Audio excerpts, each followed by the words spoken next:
Nuestra Señora del Encuentro con Dios, Canal 27, el canal católico de Arequipa,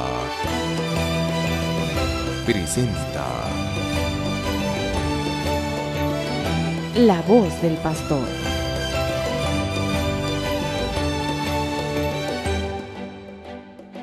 Queridos hermanos y hermanas, nuevamente juntos en La Voz del Pastor. Estamos continuando pues con ese estudio que realmente es tan bello de nuestro catecismo de la Iglesia Católica y estas últimas semanas en concreto sobre la vida pública de Jesús. Como recordarán, nuestro encuentro anterior nos dedicamos a revisar aquellos números del catecismo que nos hablan del reino de Dios y de los signos del reino de Dios. Habíamos dicho justamente que los signos que Jesús usa para poner de manifiesto, para acreditar que el reino de los cielos, el reino de Dios ha llegado a nosotros, son lo que nosotros conocemos con el nombre de milagros. ¿Qué nos dice el catecismo? Vayamos juntos, por favor, al número 549. Dice así, 549. A liberar a algunos hombres de los males terrenos, del hambre, de la injusticia, de la enfermedad y de la muerte, Jesús realizó unos signos mesiánicos, es decir, signos que lo acreditan como el Mesías, como aquel que el pueblo de Dios, el pueblo de Israel estaba esperando para que lo libere. Y ahora prosigue diciendo así, no obstante, no vino para abolir todos los males de aquí abajo. Es decir, la misión de Jesús no ha sido quitar el sufrimiento de la vida del ser humano. Esta no ha sido su misión.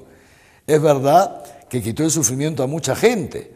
Resucitando al hijo de la viuda de Naín, le quitó el sufrimiento a la mamá y a los parientes y a los amigos. Naturalmente, curando a la hemorroísa, le quitó el sufrimiento a esa pobre mujer que tenía flujos de sangre durante mucho tiempo. Devolviéndole la vista a un ciego o a más de un ciego, pues sí, les quitó el sufrimiento a ellos y seguramente a los parientes que tenían pues que colaborar con él en su limitación física. Claro que Jesús quitó el sufrimiento a mucha gente, pero lo que nos dice el catecismo es que no vino para abolir todos los males de aquí abajo. Es decir, la misión de Jesús no es quitarnos todo el sufrimiento, sino algo mucho más grande. Es decir, no esos sufrimientos que al fin y al cabo, apoyados en Él, no solamente los podemos llevar, sino que no tienen por qué quitarnos necesariamente la alegría. En cambio, sí hay algo, sin lo cual, si Jesús no nos libera de lo cual, nunca podremos ser felices, nunca podremos vivir la eternidad. Y esto es lo que nos dice el catecismo. Entonces, vino a liberar a los hombres de la esclavitud más grave, la esclavitud del pecado. Esa es la misión fundamental de Jesús de Nazaret. Esa es la razón por la cual el Hijo de Dios se hizo hombre y entró en este mundo. ¿Por qué? Porque el pecado, sigue diciendo el catecismo, es el obstáculo en su vocación de hijos de Dios y causa de todas las servidumbres humanas. Lo que nos impide ser realmente felices, lo que nos impide vivir con alegría la vida, aún cuando nos toque pasar por momentos de dificultad, lo que nos impide gustar el cielo es el pecado. Y por eso Jesús vino al mundo para liberarnos de nuestros pecados. La venida del reino, pues, lo dice también el catecismo, es su número 550, es la derrota. La venida del reino de Dios es la derrota del reino de Satanás, a quien Jesús llama príncipe de este mundo. Y por eso, queridos hermanos, fíjense, la muerte de Jesús en la cruz, que significa el haber no solo cargado con nuestros pecados, sino el habernos liberado del poder del pecado, implica también al mismo tiempo la destrucción del mal que agobia al hombre y que, repito, le impide ser feliz. Así, queridos hermanos, Jesús instaura el reino de Dios, instaura el reino de los cielos en la tierra, aboliendo el mal, extirpando el mal del corazón humano. Y esa es la obra que Dios quiere hacer en cada uno de nosotros. Por eso no está de más que nos preguntemos, ¿cómo estamos nosotros dejando y colaborando con Jesús para que Él extirpe el mal de nuestro corazón, para que Él extirpe ese pecado que nos impide ser felices, vivir la vida eterna, comenzar a vivir la vida eterna ya en este mundo. Seguramente, si hacemos un examen de conciencia, una introspección, nos daremos cuenta que muchas veces todavía hay algunos pecados que no logramos vencer, que es algo ahí que nos impide ser realmente libres. Y justamente para eso, queridos hermanos y hermanas, Jesús instituyó la iglesia.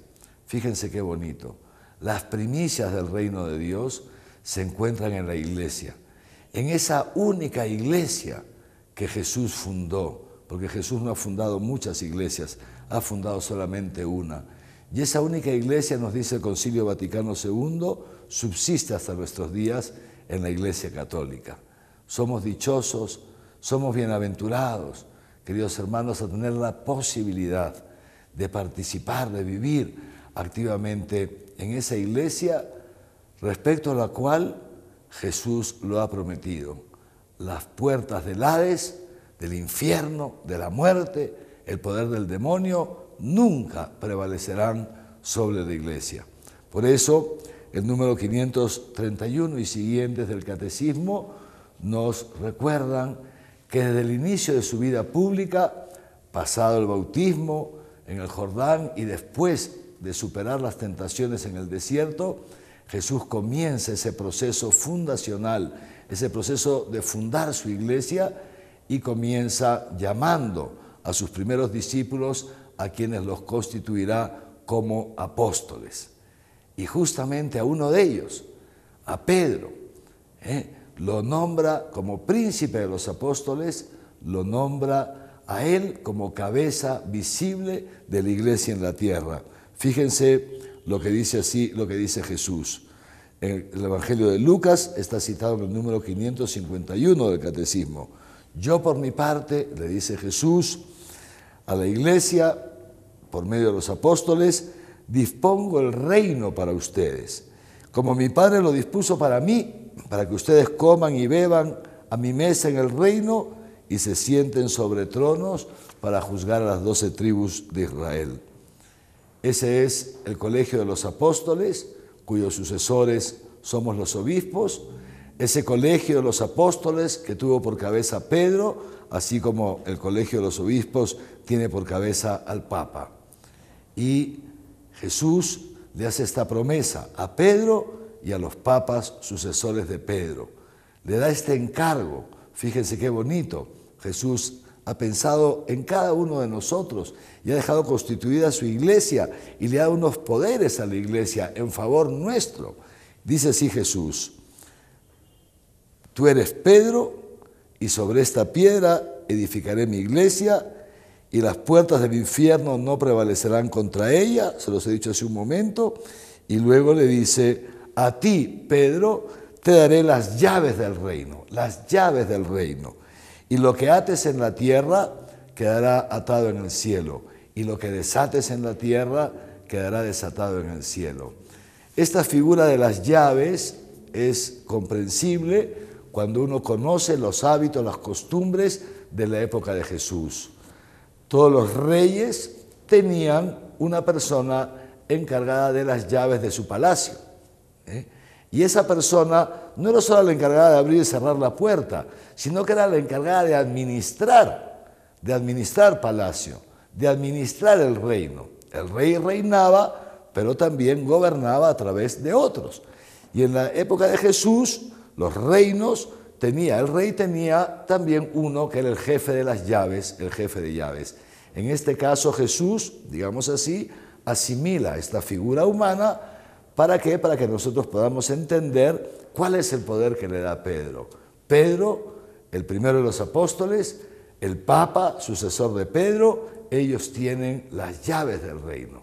Y todo lo que aten aquí en la tierra queda atado en el cielo. Fíjense qué poder. Y todo lo que desaten en la tierra queda desatado en el cielo. ¿Qué significa este poder que Jesús le ha dado a Pedro? Por supuesto, en primer lugar, es el poder de la misericordia. Es el poder de usar de misericordia, esa misericordia de Dios, del corazón de Jesús, usarlo en favor de todos los hombres. Y esa misericordia la usa a través del perdón de los pecados. Fíjense ustedes, hay algunos pecados gravísimos, gravísimos, gravísimos, que no los puede absolver cualquier sacerdote, ni siquiera cualquier obispo, sino que están reservados. El único que puede desatar es el Papa. Entonces sí, el poder de las llaves implica el absolver este tipo de pecados tan delicados, pero algo más, lo dice nuestro catecismo, podemos leerlo juntos en el número 553. El poder de atar y desatar significa la autoridad para absolver los pecados, pero también para enseñarnos la doctrina, para definir lo que es la doctrina católica y para tomar las decisiones que sean necesarias en favor de la Iglesia, y si son a favor de la Iglesia siempre serán en favor también de la humanidad. Entonces, ¿cómo no darle gracias a Dios porque ha pensado justamente en nosotros al momento de fundar su Iglesia y nos ha querido dejar el papado como signo de unidad y el papado como esa garantía de cuál es la Iglesia de Jesucristo, cuál es esa Iglesia, cuál es esa barca a través de la cual vamos llegando, vamos atravesando el mar de este mundo para llegar juntos a la vida eterna. Quisiera terminar haciendo una referencia a nuestro querido Papa Francisco. Nosotros seguramente todos recordamos con mucho cariño a los papas que hemos conocido. Los mayores recordarán todavía al Papa Juan XXIII, tal vez alguno todavía al Papa Pío XII, tal vez alguno todavía, ¿no? Los más mayores, Juan XXIII. Luego los que son un poco más jóvenes, o somos un poco más jóvenes, yo me acuerdo también de Juan XXIII. Pero bueno, otros recordarán ya desde Pablo VI. Pero estoy seguro que casi todos recordamos a Juan Pablo II, San Juan Pablo II, ¿no es cierto? Y por supuesto al Papa Benedicto, que está todavía vivo, y ahora al Papa Francisco. Realmente hemos tenido papas tan buenos, ¿no es cierto? Queridos hermanos, papas realmente que nos han transparentado ese amor de Dios, esa santidad de Dios, papas tan dinámicos, tan activos, y ahora nuestro Papa Francisco, que con su propio estilo, con su propia personalidad, entonces está viajando muchísimo también, y ¿saben para qué? Para llevar a todos una palabra de amor, del amor de Dios, y sobre todo con esa especial preocupación por los más marginados, por los más sufrientes, porque ellos son siempre y han sido siempre los preferidos de Dios y de su Iglesia.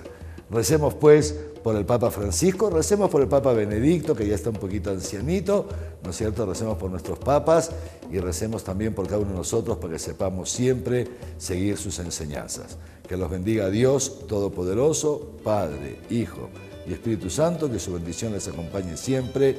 Amén.